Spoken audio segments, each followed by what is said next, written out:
Welcome back, everyone.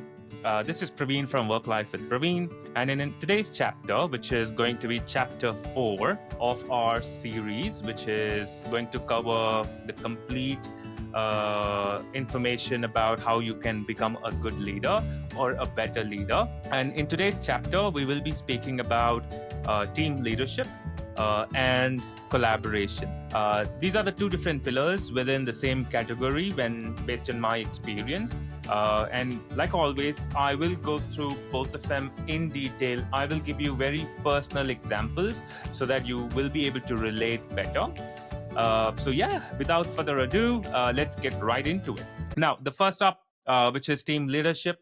Under team leadership, based on my experience, I think what comes first is how do you build and lead a better team? Now, remember, I used the term better team. I did not use the term best team or great team or whatever else, because according to me, or at least based on my experience, I believe that there is no team which is good or bad. It is just plain simple term or same plain simple thing which is called team, which can always get better. Now, in general terms, you can say that yes, there are teams which are comparatively less competitive or maybe more competitive. There are teams which are less productive or maybe more productive. But in either case, all this can change quickly. A great team or so called great team can become not so great team in maybe a matter of a month. And that is a reason why maybe if we are playing a very long game, we should never think about ourselves or our teams or us as well, I mean, like leaders, as the great leaders or the best leader there is, because there is always an opportunity for us to become better. Now, what do we have when it comes to building and leading a high performance team or a better team?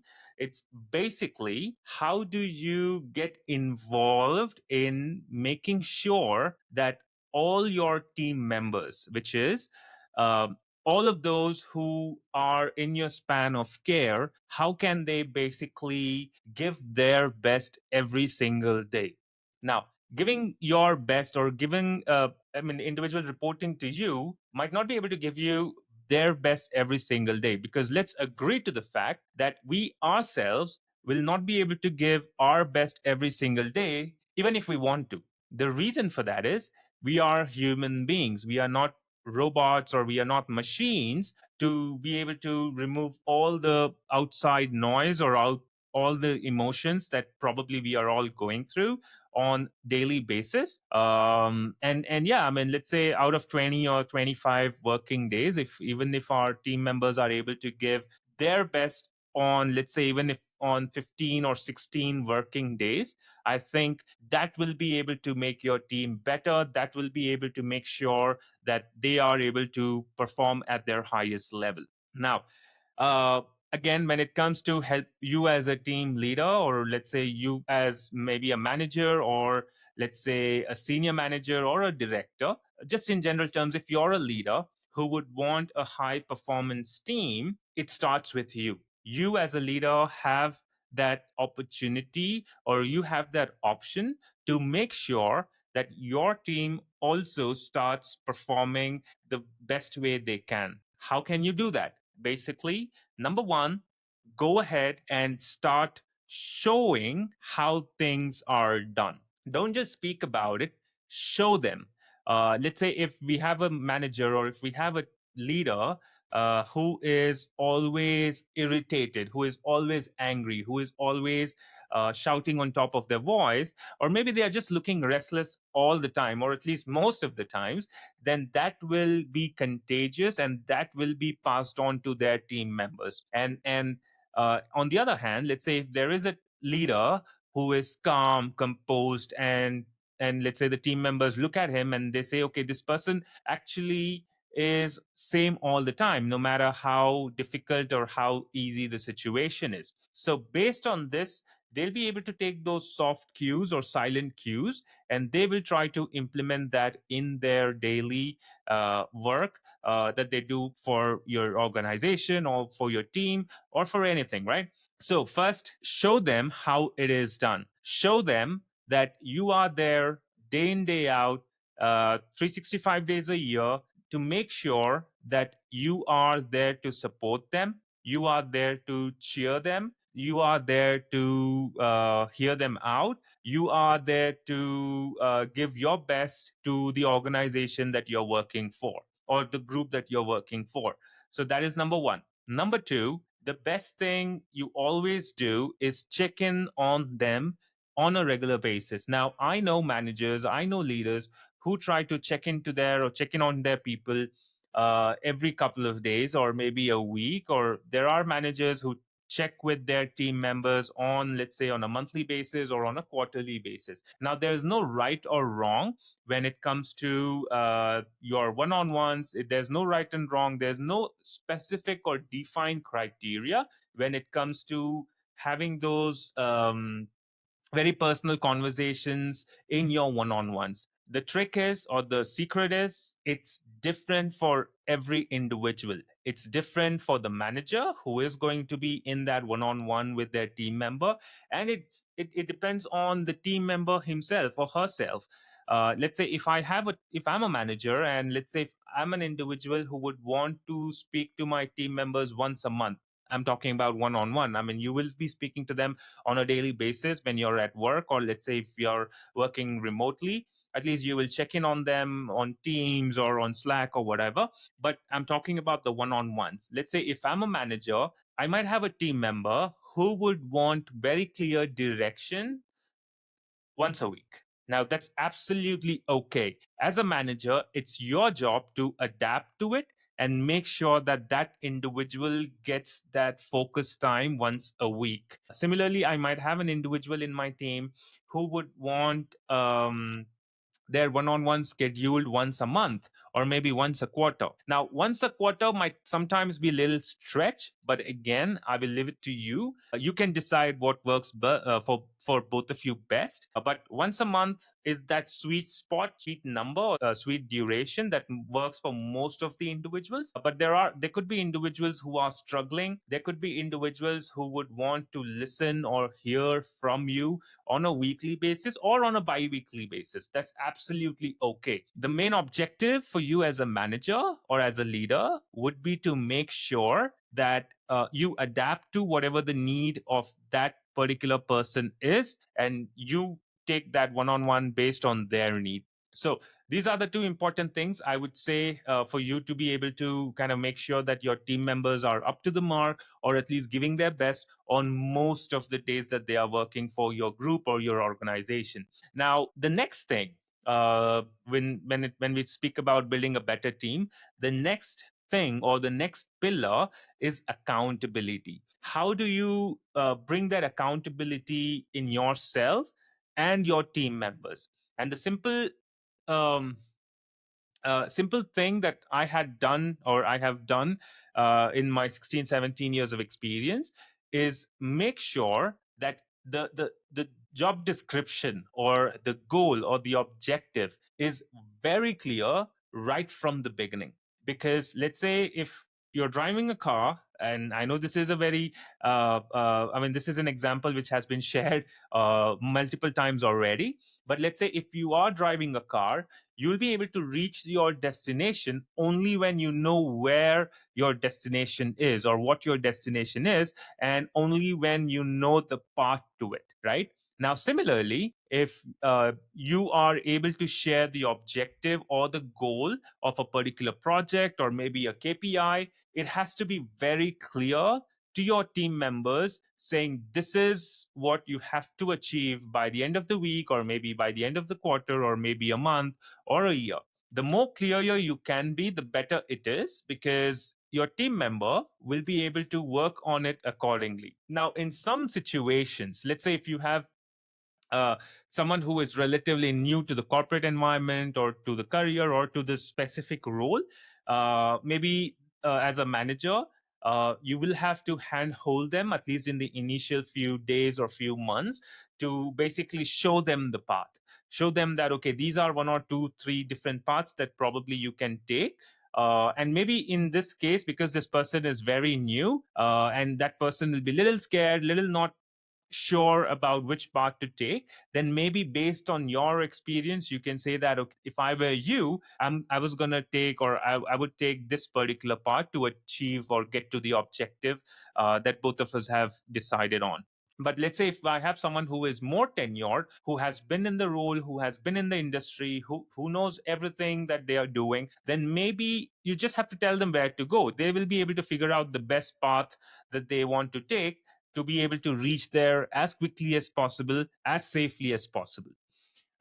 So accountability is something that you will have to get started with. You will also have to make sure that um, both of you agree to it, because let's say if one of you are not able to agree to whatever the decided objective or the goal is, then the accountability would not come. Let's say if I'm speaking to my manager, and let's say if he's able to, or if he just did tell me that, okay, Praveen, this is what you have to do by the end of the month, and let's say if I don't agree with him, then maybe there are chances that probably I will not be able to get to that destination within that month, right? And there could be situations which will not be ideal for both of us and for the organization as well. So if I go ahead and let's say agree, let's say if my manager was able to convince me, saying, okay, this is the objective, this is why it is important, this is the kind of impact I think you can deliver, and I think whatever reason that he or she has for you, and let's say if you have agreed to the task, there are chances that probably you will finish that task way earlier than expected, which is in this case way earlier than a month's time. Similarly, when you're speaking to your team members, make sure that, one, the objective is very clear. It could be KPIs, it could be projects, it could be anything, right? Make sure it is very clear. Second, make sure that both of you are aligned to it, both of you have agreed to it. And third, and the most important bit, is do regular check ins. Let's say if there is a project on which your team member is working on, and you know that this project or program is going to run for at least, let's say, in our case, a quarter, right? Now, in a quarter, we have 3 months. So, as a manager, it is your responsibility to make sure that you are checking in with that individual at least once a month to make sure that that person is right on path, to make sure that that person is getting all the support that is needed to be able to achieve, or to be able to make sure that this project or program is successful within the quarter's time. And let's say if you see that, okay, this person is struggling, you will not delay that struggle of his, or you will not basically expand that time of struggle for that individual, and you can jump right onto it and you can help that person quick fix, and you will be able to kind of make sure that that person is able to kind of go to the next step. So accountability, like I said, three important things. Please make sure that the goal is very clear. Please make sure that all the parties, all the stakeholders are aligned. And the last bit, which is have regular check ins to make sure that everyone is on the same page, everyone is able to kind of do what they are supposed to do, to make sure that by the end of whatever the time frame has been decided, all the parties are happy and we are able to achieve the objective. And the last bit, when it comes to building and leading a high performance team or better team, is basically shared goals. Now, a bit of this was covered in the previous point, which we just discussed. But what I mean by shared goals here and why it is important is because your team member cannot start a project. Your team member cannot think of something way off to what either your team is working on or your organization is working on. For example, let's say if I work for an organization which manufactures tires, right?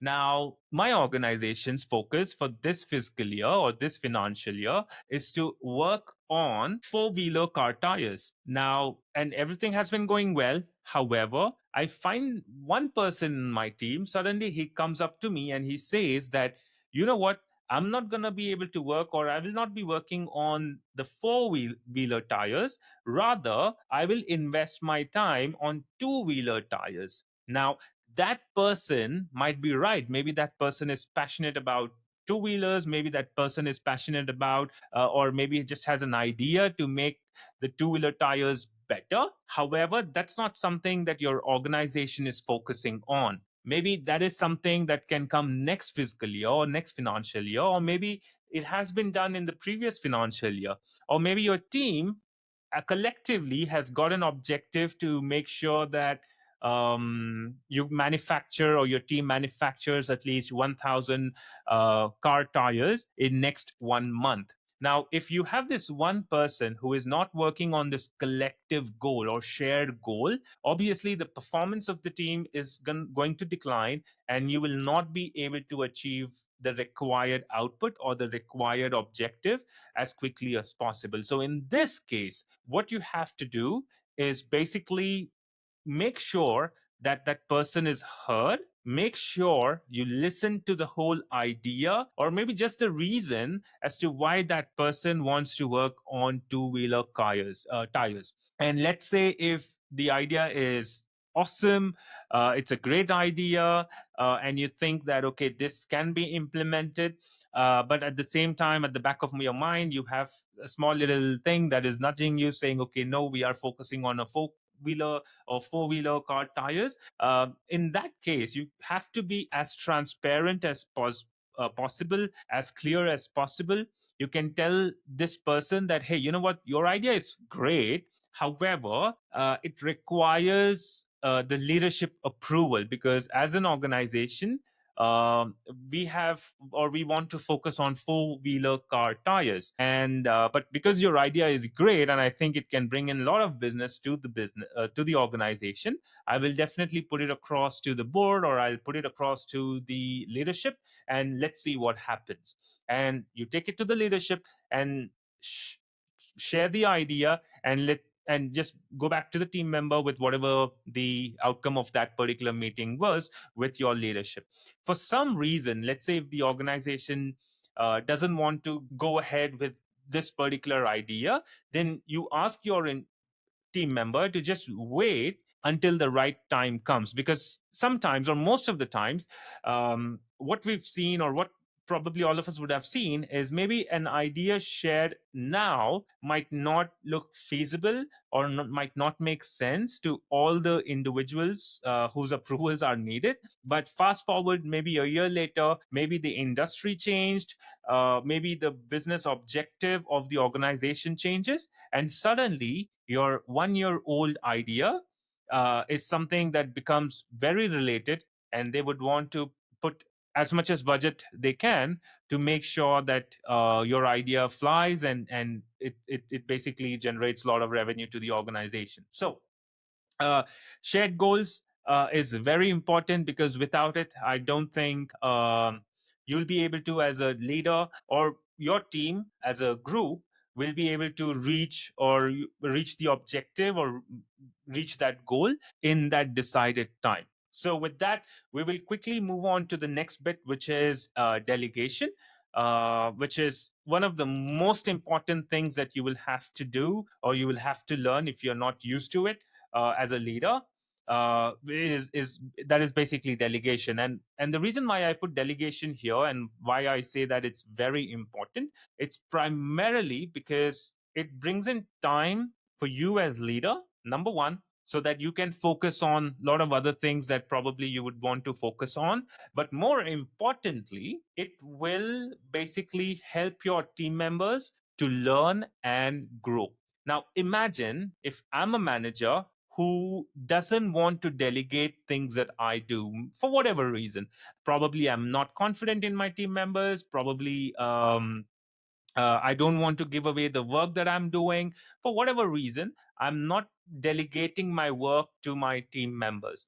Now, in this case, I'm not allowing my team members to learn something new. I'm not allowing my team members to upskill themselves, which will be very required if they would want to grow in their career. And also, I'm doing a disservice for myself because I only have 9 or 10 hours of work hours on a single day, or let's say 24 hours as humanly as possible, 24 hours in a day. Now, I'll be able to make up some time, or I'll be able to create some time only when I'm able to let go of some of the things that I'm doing. Let's say if I'm working on a project, A, and that is taking up almost 60-70% of my time. And I have an individual in my team who has been working with me for some time, and I know that this person can actually do whatever I'm doing. And especially in the current situation where 2 quarters have gone by, I have been able to kind of set up this project, lead this project. Now it is pretty much not completely, but pretty much on autopilot. Now, in this case, I can easily hand over this task to that team member so that he can learn as much as he can. And let's say if there are situations which have not come across, or which basically we did not have to deal with in last couple of quarters, he'll be able to learn something new, and you can actually see what this person is capable of in those odd situations. And while all these is happening, you will be able to dedicate those 60-70% of your time to maybe a new project or maybe something else. And basically you will also be upskilling yourself. You'll be learning new things, probably about the new product, new service that your organization is offering, or maybe just bring in some revenue to the organization. So delegation is, it's pretty much like a win-win situation for everybody. It's just that based on my experience, in some cases, unfortunately, I have seen some of the managers not do it, probably because they are scared. Probably they don't have a lot of projects or a lot of work that they probably want, they can work on, and they want to basically hold on to the limited things that they are working on. But let's be honest, they are just doing disservice to themselves and the organization, because they are not allowing the newer team members or their team members who are tenured to learn anything new. And they're just wasting their own time by repeating the same work quarter on quarter and quarter. So again, delegate as a leader, if there has to be something that should be very obvious, is for a leader, is to make sure that they are good at delegating things so that everyone wins because of this delegation. Now, the last bit I'm going to be covering in today's, just before that, I mean, last but one thing that I'm going to be covering in today's video is about how can you motivate your team members. Now, there are a lot of ways that you can motivate your team members. One such thing is the constant recognition for their good jobs, which is all very obvious. I mean, you would have seen it if you're watching this video. Probably you are in you are basically in some sort of a career, or basically you're transitioning to let's say from an engineer or a financial analyst, or maybe anything else, to becoming a leader like a team lead or a manager. So recognition, it's pretty straightforward. I mean, you can just recognize people for their good work. All this is very obvious. You would have seen it in your team meetings, you would have seen it in your organizations. Most of the organization recognize top performers every now and then, maybe on a weekly basis, on a monthly basis, quarterly basis, yearly basis, by best employee of the year award, best employee of the quarter award, and things such as that. But today I'm going to be covering, when I say recognition, what it actually means is the things that are not obvious. All right, the things that probably nobody would be thinking of doing. Things like, how do you recognize your team members, even though they are not doing great, or even though they are not doing good? How can you recognize these individuals to be able to motivate them and start giving their absolute best? Because let's be honest, the individuals who are doing really great are already motivated. right? And the topic that I'm speaking about, which is team motivation, more than the great performers, I think the individuals who are actually struggling are the ones who would sometimes need that recognition. Let's say if I have a team member who is struggling to hit their KPI on, let's say, month on month, in that case, there could be something that this individual is doing good. Is it the quality of the work that they are doing?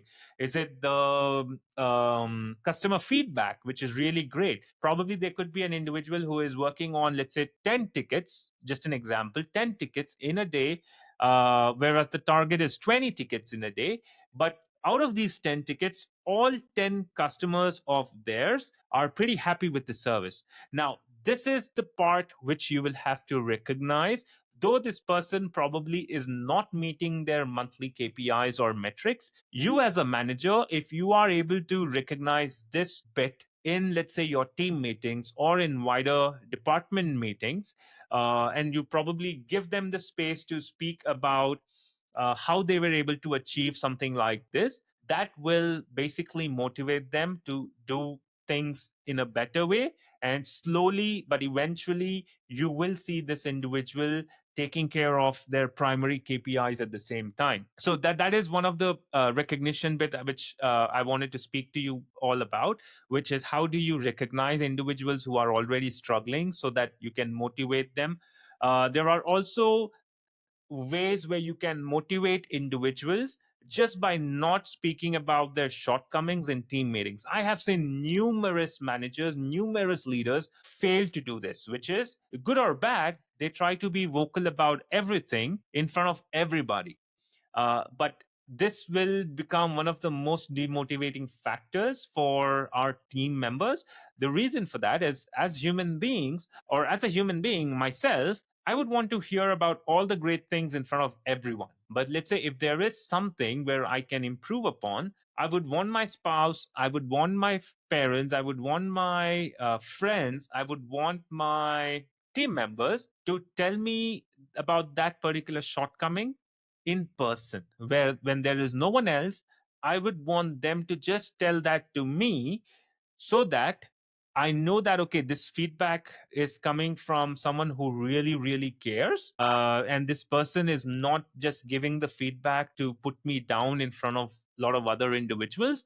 And more importantly, this person took that time out of their busy schedule to come and speak to me individually and explain me where that feedback is coming from. And he's also allowing me to go back and question that person, saying, okay, if there is something that this person has a feedback on, I can go back, or I can, in that same conversation, I can ask that person if he can or she can share some examples. And it can become a conversation rather than just a feedback session.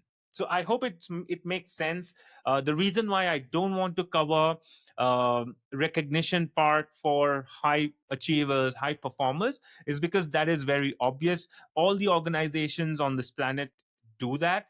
But the reason why I try to cover the ones which uh, the reason, I mean, the ones where I think the recognition is more important for underachievers or underperformers, or let's say about the feedback and how can you recognize good or bad in individual setup. I think these are the two key areas where most of the organizations or most of the managers lack.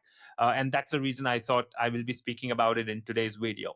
With that, the last bit for today's video is diversity and inclusion, which all comes under basically how to build a better team. This is the fourth bit, diversity and inclusion. I know most of the organizations are trying to go with DEI, which is diversity, equity, and inclusiveness, which is a great thing. I'm all for it. And that's the reason why I've included that in today's video as well, which is the more diverse your team is, the better the chances are for your team to come up with new ideas. Right now, not many people might agree with me. again, I'm not saying that they are against diversity. It's just that whatever the statement I just made, which is the more diverse the team is, probably the chances are that the ideas could be better, and the more successful the team is. The reason for me to say that is because, let's say if I let me give share a story. Right now, let's say if I have a team, I'm working on, let's say, I'm a construction engineer. I'm a team leader there. Now, for my team to be successful in what they are doing, I would have to have not only someone who can build a wall, I would also want someone who can plaster it. I would also want someone who is an expert in painting. I would also want someone who is expert in choosing the right kind of cement. I also want someone who is expert when it comes to the metals, such as steel or iron. I also would want someone who is an expert in curing, which is basically when to put water on your walls, or when not to do it. What is the quantity and things like it.